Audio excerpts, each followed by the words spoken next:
તમે બધા મને ઓળખો છો? હું કોણ છું? આજે હું તમને મારા જીવન વિશે જણાવીશ. મારો જન્મ ઈસવીસન 1875 ના રોજ ઓક્ટોબરના 31મી તારીખે થયો હતો. મારા પિતાજીનું નામ ઝવેરભાઈ હતું, મારા માતાજીનું નામ લાડબાઈ હતું અને હું કરમસદનો વતની હતો. હું નાનપણમાં ખૂબ જ સાહસિક, નીડર અને તોફાની હતો.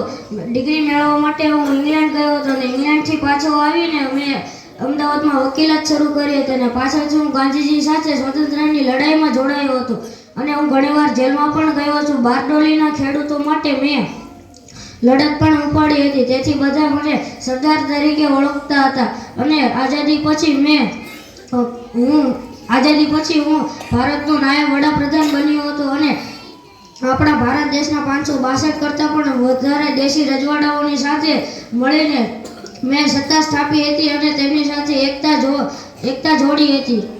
અને મારી સૌથી અખંડ ભારતના શિલ્પી તરીકે મને બહુમાન મળ્યું છે અને દુનિયાની સૌથી ઊંચી પ્રતિમા એ મને તેનો ખૂબ જ ગર્વ છે.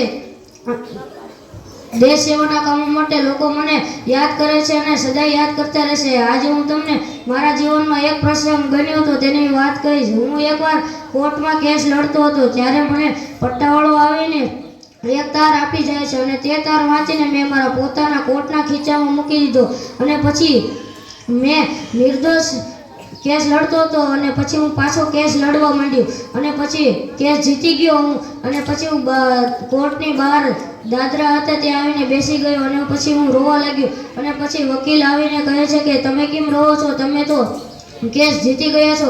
ત્યારે સરદાર વલ્લભ એટલે હું કહું છું કે મારા આ જાર જે હતો તે મારા પત્નીના અવસાનનો તાર હતો. તેથી તે વ્યક્તિના મનમાં એવું થયું કે એટલે કે હું ખૂબ જ નાળિયેર જેવો ઉપરથી કઠણ અને અંદરથી પોચો છું. વસ્તુ જય હિન્દ, જય ભારત.